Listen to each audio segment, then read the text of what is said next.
हाँ बेटा, अभी हम बात करने वाले हैं कॉमर्शियल बैंक के बारे में। और कॉमर्शियल बैंक की जब मैं बात करूंगा तो इससे पहले मैं सेंट्रल बैंक की बात कर चुका हूं, और बैंकिंग पर हमने बड़ी अच्छी शायरी भी यहां पर हमने प्रेजेंट की थी और आपने बड़े अच्छे से उसे एंजॉय भी किया था।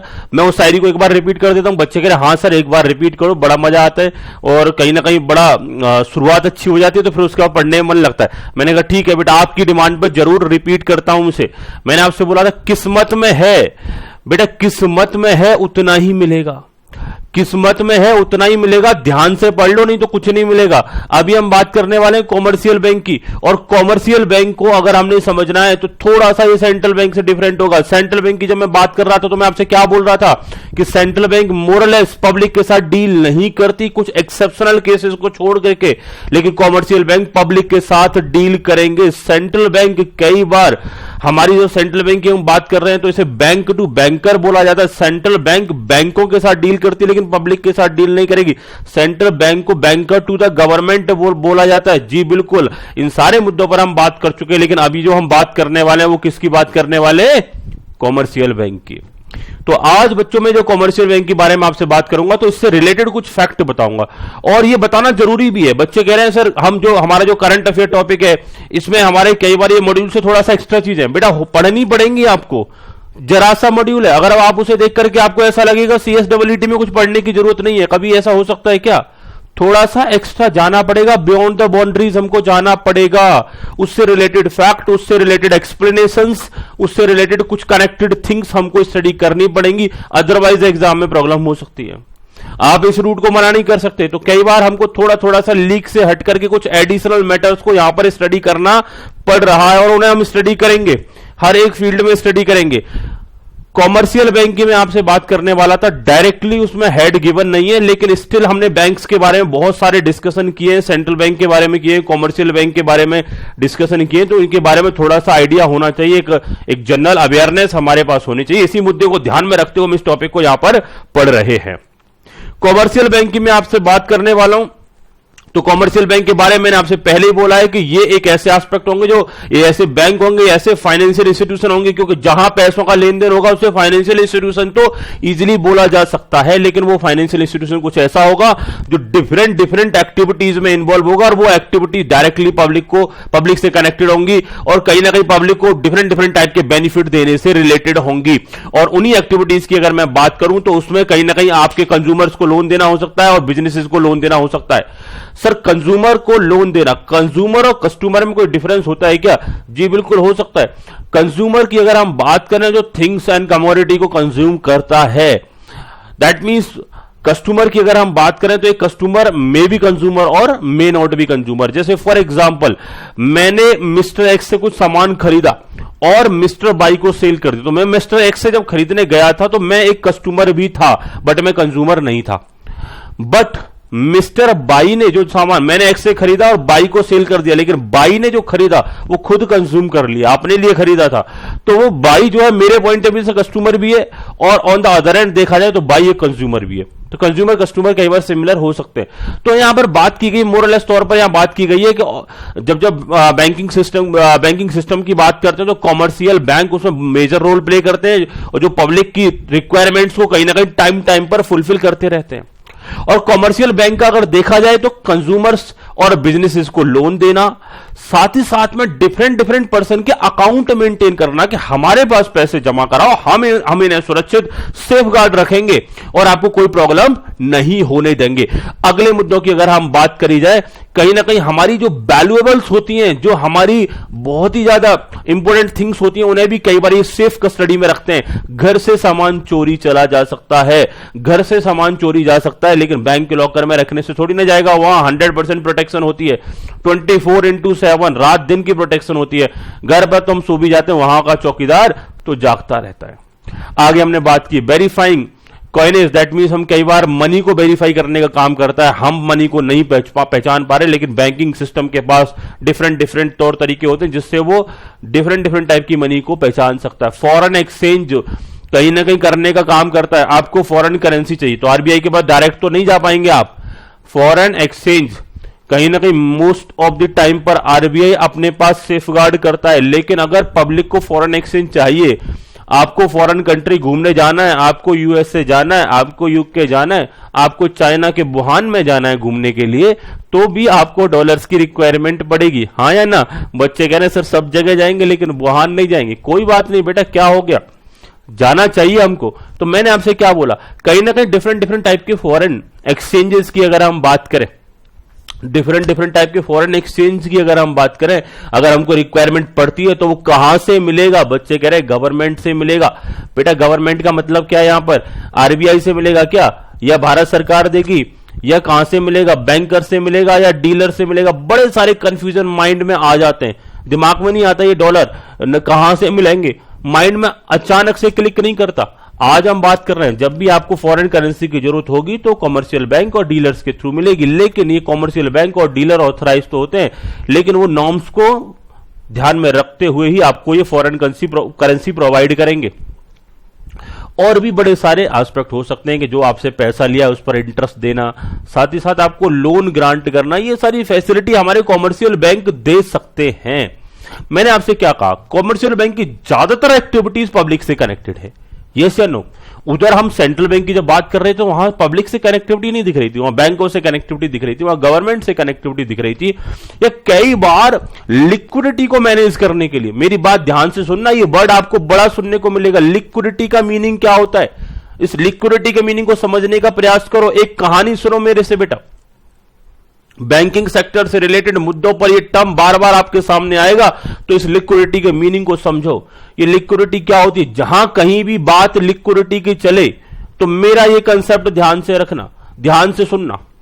मान के चलो बेटा आपके पास एक बहुत बड़ा महल है, 10,000 करोड़ रुपए का। कितने का बोला मैंने बेटा? 10,000 करोड़ रुपए का। वाह, बच्चे कह रहे हैं खुश हो गए सर, अब कुछ करने की जरूरत नहीं, अब CSEET क्या करेंगे?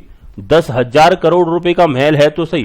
मैंने कहा बेटा सुनो, ठहरो, रुको, कहीं मत जाओ, मत छोड़ो अभी इस कोर्स को। बच्चे कह रहे ठीक है सुन लिया सर, बताओ आगे क्या कहना चाहते हो। मैंने कहा 10,000 करोड़ का महल जरूर है, लेकिन और आपकी कोई सोर्स नहीं है, आपका कोई न जानने वाला न पहचानने वाला, आप अकेले रहते हो उस महल में। रात को भूत भी आ जाते हैं। बच्चे कह रहे नहीं सर हम नहीं रहेंगे उसमें। रुको बेटा, ठहरो, समझ लो, एज्यूम कर लो, आपसे कुछ नहीं कहते हो। मैंने आपसे क्या बोला? आप अकेले रहते हो, आप अकेले उस प्रॉपर्टी के ओनर हो, और इसके अलावा कोई ओनर भी नहीं है, आप पढ़े लिखे भी नहीं हो, आप कहीं से पैसा भी नहीं कमा सकते, क्योंकि आप 10,000 करोड़ के महल के मालिक है, तो आप छोटा मोटा कोई काम भी नहीं कर सकते। तो आपके सामने बहुत बड़ी समस्या। दूसरा, गवर्नमेंट ने रिस्ट्रिक्शन लगा रखा है कि उस महल में कोई नहीं जाएगा, वहां कोई टिकटिंग वगैरह की अरेंजमेंट नहीं होगा, मतलब उसे दिखा करके भी पैसे नहीं कमा सकते, कोई जरिया ही नहीं है आपके पास पैसा कमाने का। मैंने आपके बोला आप बेटा फाइनेंशियली सॉल्वेंट हो। मैंने क्या बोला? आप फाइनेंशियली सॉल्वेंट हो, दुनिया की कोई ताकत आपको इंसॉल्वेंट नहीं कह सकती। क्यों नहीं कह सकती? क्योंकि आप 10,000 करोड़ के मालिक हो। बात समझ पा रहे हो ना? 10,000 करोड़ के मालिक हो, लेकिन आप खाना कैसे खाते हो? उधार। चाय कैसे पीते हो? उधार लेकर के। अब आपके जो छोटे छोटे जो पैसे जो आपको पब्लिक के चुकाने हैं, उनके लिए डेली बेसिस पे वो लोग आपको परेशान करते रहते हैं। मैंने आपसे क्या बोला? आपकी सॉल्वेंसी बहुत है, आप कहीं ना कहीं एक सॉल्वेंट पर्सन हो, आपके पास बहुत ज्यादा वेल्थ है, बट अगर मैं आपकी लिक्विडिटी की बात कर दूं तो लिक्विडिटी क्राइसिस है आपके पास। पैसा नहीं है आपके पास। पैसा ऐसा नहीं है कि जो करंट जो ऑब्लिगेशन है उन्हें आप धीरे धीरे करके आप फुलफिल कर पाओ। आप क्या बोलोगे? सर महल के एक पिलर को सेल कर देंगे, लिक्विडिटी की प्रॉब्लम रिजॉल्व हो जाएगी। बेटा एज्यूम करके चल रहे हैं, ऐसा हम कुछ नहीं कर सकते। वो महल तभी रहेगा ना जब तक वो कंप्लीट बना रहेगा। मतलब हमारे पास वेल्थ है लेकिन हमारे पास देने को पैसा नहीं है, that is known as liquidity problem. कई बार हमारी कुछ वेल्थ ऐसी होती है, जो हमारी जमीन होती है, जो हमारी प्रॉपर्टीज होती है, जिन्हें हम कभी सेल नहीं करते, क्योंकि वो कहीं ना कहीं इनहेरिटेड प्रॉपर्टीज होती हैं, पेरेंट्स की प्रॉपर्टीज होती हैं, इमोशनल अटैचमेंट होता है, उनको हम संभाल के रखना चाहते हैं और उनमें प्रोग्रेस ही करना चाहते हैं, लेकिन उन्हें कभी सेल नहीं करना चाहते। ऐसे एस्पेक्ट हमारे होते हैं। तो ऐसी प्रॉपर्टीज हमारे पास हमारी वेल्थ को तो बहुत बढ़ाती हैं। हमको लगता है कि हमारे पास हंड्रेड्स ऑफ करोड़ रुपीज हैं, बट कई बार आपके सामने सॉल्वेंसी की प्रॉब्लम आ जाती है। कई बार आपके सामने लिक्विडिटी की प्रॉब्लम आ जाती है। तो बच्चों जब जब आपके सामने लिक्विडिटी की प्रॉब्लम आएगी, दैट मीन्स आपके पास करंटली मनी का अभाव रहेगा, करंटली पैसे का अभाव रहेगा। सॉल्वेंसी और लिक्विडिटी दोनों अलग अलग टर्म्स है। बैंकिंग एस्पेक्ट आपको पढ़ा रहा हूं, जगह जगह पर ये टर्म यूज हो सकते हैं, एक बार अच्छे से हमें समझ लेना चाहिए।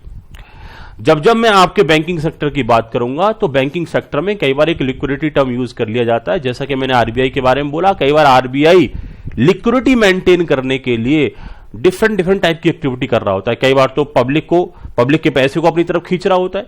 इसका एग्जाम्पल मैंने आपको दिया था कि पब्लिक में गवर्नमेंट बॉन्ड इश्यू करना आरबीआई के थ्रू, तो पब्लिक का पैसा गवर्नमेंट के पास चला जाता है, ठीक है। कई बार आरबीआई ओपन मार्केट ऑपरेशंस करता है, डिफरेंट डिफरेंट सिक्योरिटीज इश्यू करता है मार्केट में, जिससे पब्लिक का पैसा आरबीआई के पास, और कई बार आरबीआई अपने हाथ खोल देता है कि पब्लिक को ज्यादा पैसे बांटो।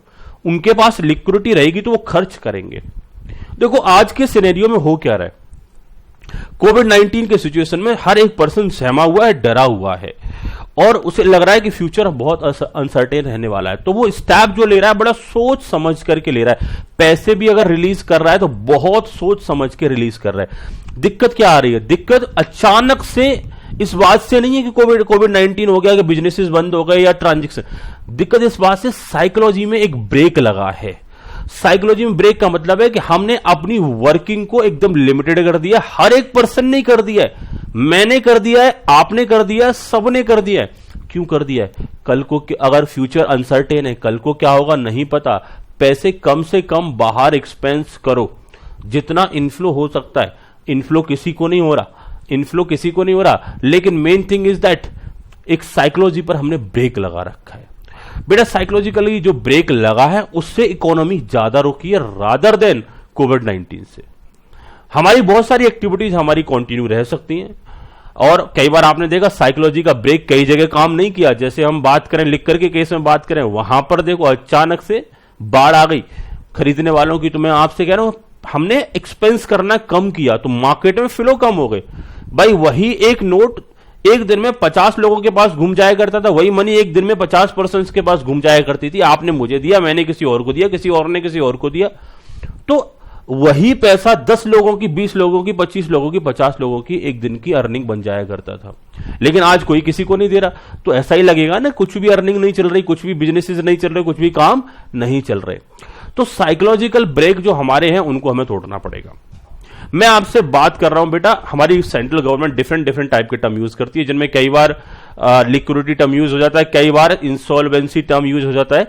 लिक्विडिटी का एक और एग्जांपल मैं दे रहा हूं, कई बार आपको फेस करना पड़ता है। आपकी पॉकेट में 2000 का नोट है, आप गोलगप्पे खाना चाहते हो, लेकिन वो गोलगप्पे आ रहे हैं 20 रुपए के। आपने 2000 का नोट दिखाया, उसने मना कर दिया जी गोलगप्पे नहीं मिलेंगे। अपने आप को बड़ा ही असहाय महसूस किया, 2000 रुपए है लेकिन गोलगप्पे नहीं खा सकते। अप टू सम एक्सटेंट वहां पर आपको लिक्विडिटी का प्रॉब्लम देखने को मिला। मतलब हमारे पास जो वेल्थ है, उस वेल्थ में से हम रेडी टू यूज वाली मनी नहीं है हमारे पास। अगर हमारे पास 20 रुपए का नोट होता तो वो 100% लिक्विड होता है। 1 रुपए का भी सामान लोगे तो भी कई बार 20 रुपए 90 रुपीज आपको कोई वापस कर देता है। बड़ा नोट होता है, दिक्कत होती है, और बड़ी वेल्थ बल्क में होती है तो और ज्यादा दिक्कत होती है। प्लॉट ऑफ लैंड है, अचानक से सेल नहीं होगा, दैट मीन्स लिक्विडिटी का प्रॉब्लम, वेल्थ तो है। तो ये टर्म जो मैंने ओवर एक्सप्लेन किया, मतलब यहां जरूरत उतना नहीं था, लेकिन आगे इसका बहुत जरूरत पड़ेगा, कंसेप्ट्स को समझने में जरूरत पड़ेगा। डिफरेंट डिफरेंट टाइप की बातें चलती है इकोनॉमी के बारे में। जब भी कभी डिस्कशन होते तो वहां पर ऐसी बातें बोली जाती हैं कि लिक्विडिटी बेटर हो जाएगी ऐसा करने से। जैसे कई बार पैकेजेस अनाउंस किए जाते हैं गवर्नमेंट की तरफ से, तो वहां हमेशा बोला जाता है कि लिक्विडिटी बेटर हो जाएंगी हमारी। तो लिक्विडिटी बेटर होने का मतलब पब्लिक के हाथों में जब पैसा आएगा तो उस पैसे को पब्लिक क्या कर पाएगी, यूज कर पाएगी। दैट मीन्स जो हाथ थमे होते हैं, जो रुके होते हैं, जो बिजनेसेस कहीं ना कहीं एक बिजनेसेस की रफ्तार जब धीमी पड़ जाती है तो उनको फास्ट करने के लिए, उनको तेज करने के लिए इकोनॉमी में पैसा डाला जाता है गवर्नमेंट के थ्रू या आरबीआई के थ्रू। पैकेजेस दिए जाते हैं, जैसे ही पैकेज दिए जाते हैं तो अचानक से पैसा पब्लिक के हाथों में आता है, वो यूज होना स्टार्ट होता है, वो फिर किसी और के हाथों में जाता है, तो इकोनॉमी रफ्तार से आगे बढ़ती है। तो मैं आपसे बात कर रहा हूं बेटा कॉमर्शियल बैंक की, और कॉमर्शियल बैंक हमारे लिए बहुत जरूरी है क्योंकि पब्लिक से डायरेक्टली डील करते हैं। अब तक हमने सिर्फ कॉमर्शियल बैंक के एस्पेक्ट को समझने का प्रयास किया है। अब अगले मुद्दे में जो हम बात करेंगे कॉमर्शियल बैंक के फंक्शंस की बात करेंगे, लेकिन इससे पहले जो हमने जनरल बातें करी क्या देख लेते हैं कंसेप्ट में हमारा वही सब कुछ मेंटेन है या कुछ डिफरेंट टाइप से मेंटेन रहेगा। कॉमर्शियल बैंक के बारे में बात कर रहा था। Commercial bank is a financial institution, और ये कोई नई बात नहीं है, हर एक बैंक अपने आप में एक फाइनेंशियल इंस्टीट्यूशन होता है। और आगे मैंने बात करी ऑथराइज टू, किस बात के लिए ऑथराइज होते हैं, authorise to provide a variety of financial services. मतलब कॉमर्शियल बैंक की बात करें तो कमर्शियल बैंक ही हमारे ऐसे बैंक होते हैं जो डिफरेंट डिफरेंट टाइप की फाइनेंशियल सर्विसेज देते हैं। और उन्हीं फाइनेंशियल सर्विसेज की बात करूं तो उनमें क्या क्या शामिल होगा, including, that means in services के अलावा और भी बहुत सारी सर्विसेज हो सकती हैं, क्योंकि डेफिनेशन यहां पर किस तरीके से दी जा रही है, इंक्लूडिंग, यानी इन सर्विसेज को कहीं ना कहीं इन एक्टिविटीज में शामिल किया जाता है। इसके अलावा भी कमर्शियल बैंक बहुत सारी सर्विसेज दे सकती है, इसीलिए लास्ट में एटसेट्रा भी एड ऑन किया गया है। अब जब मैं सर्विसेज की बात करूं तो इसमें कहीं ना कहीं कंज्यूमर को लोन देना या बिजनेस को लोन देना, सेविंग अकाउंट मेंटेन करना, करंट अकाउंट मेंटेन करना। बच्चे कह रहे हैं sir what is the difference between the saving account and current account? कोई बहुत बड़ा मेजर डिफरेंस नहीं है। Current account most of the time business purpose के लिए यूज होता है, सेविंग अकाउंट होम पर्पज के लिए यूज होता है, अपने लिए पर्सनल पर्पज के लिए होता है। सेविंग बैंक अकाउंट में रिस्ट्रिक्शंस होती है कई बार पैसे के विड्रॉल को लेकर के, लेकिन करंट अकाउंट में ऐसा कोई रिस्ट्रिक्शंस नहीं होती। करंट अकाउंट में ट्रांजेक्शंस बहुत ज्यादा कर सकते हो। सेविंग अकाउंट में एक लिमिट से ज्यादा विड्रॉल करने पर चार्जेस भी इंपोज होते हैं। तो कुछ रिस्ट्रिक्शंस होती हैं, पर्पस अलग है। देखो बिजनेस के पर्पस से ओपन करना चाहते हो करंट अकाउंट ओपन कर लो, और पर्सनल पर्पस से ओपन करना चाहते हो, अपनी सेविंग को रखना चाहते हो, सेविंग अकाउंट ओपन कर लो। इसके अलावा भी अलग अलग टाइप के अकाउंट होते हैं। एक होता है हमारा फिक्स डिपॉजिट अकाउंट, एक होता है recurring deposit account. Fix deposit एक बार पैसा जमा कराओ भूल जाओ एक लंबे टाइम के लिए, 5 साल 3 साल 4 साल। और रैकरिंग डिपॉजिट का मतलब है कि एक सर्टेन टाइम बाद ही पैसा मैच्योर होगा, उससे पहले मैच्योर नहीं होगा।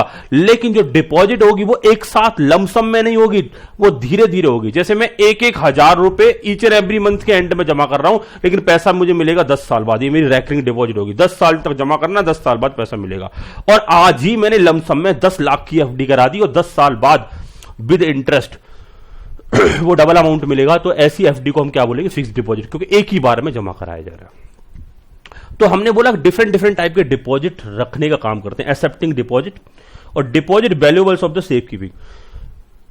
आपने कॉमर्शियल बैंक में बेटा देखा होगा, जब हम कॉमर्शियल बैंक की बात करते हैं तो कॉमर्शियल बैंकों में आपने देखा होगा कि हम वहां जाकर लॉकर्स में अपना सामान रखते हैं, तो वो हमारे वैल्यूएबल्स को क्या करते हैं, सेफ गार्ड करते हैं।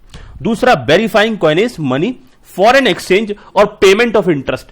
कई बार ये आपके पैसे को जब रखते हैं तो आपको इंटरेस्ट का पेमेंट भी करते हैं और आपको लोन देने का काम करते हैं। ऐसा सब कुछ हमने इधर मेंटेन करने का प्रयास किया।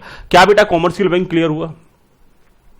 अब कॉमर्शियल बैंक को जब हम डिफाइन कर रहे थे तो मोस्ट ऑफ द फंक्शंस हमने उधर ही कवर कर लिए थे, लेकिन अब इस हेड को, अब इस पॉइंट को हमें एक फंक्शंस के तौर पे पढ़ने की जरूरत है। अगला मुद्दा, अगला हेड होगा हमारा functions of a commercial bank. Commercial bank के क्या क्या फंक्शंस होंगे, इन्हें 2 कैटेगरी में बांटा गया है। दोनों कैटेगरी को बड़े डिटेल में, बड़े बेहतरीन तरीके से यहां एनालाइज करने का प्रयास करेंगे। एक बात और मैं आपको कह देना चाहता हूं कि आप हमारे मल्टीपल वीडियोस यूट्यूब पर फ्री में देखना चाहते हैं और फ्री में नोटिफिकेशन पाना चाहते हो, जल्दी से जल्दी वो जैसे अपलोड हो आप तक मैसेज पहुंच जाए, ऐसा कुछ चाहते हैं तो आप चैनल को सब्सक्राइब जरूर करें। देखते रहिए, जुड़े रहिए CS प्रीति सिंह क्लासेस के पास। और साथ ही साथ में कहीं ना कहीं अगर आप full flash video classes purchase करना चाहते हो तो स्क्रीन पर आ रहे नंबर्स पर आप कॉन्टैक्ट कर सकते हो। मिलते हैं आपको अगले वीडियो में। अभी हम इस वीडियो को यहीं तक सीमित करते हैं।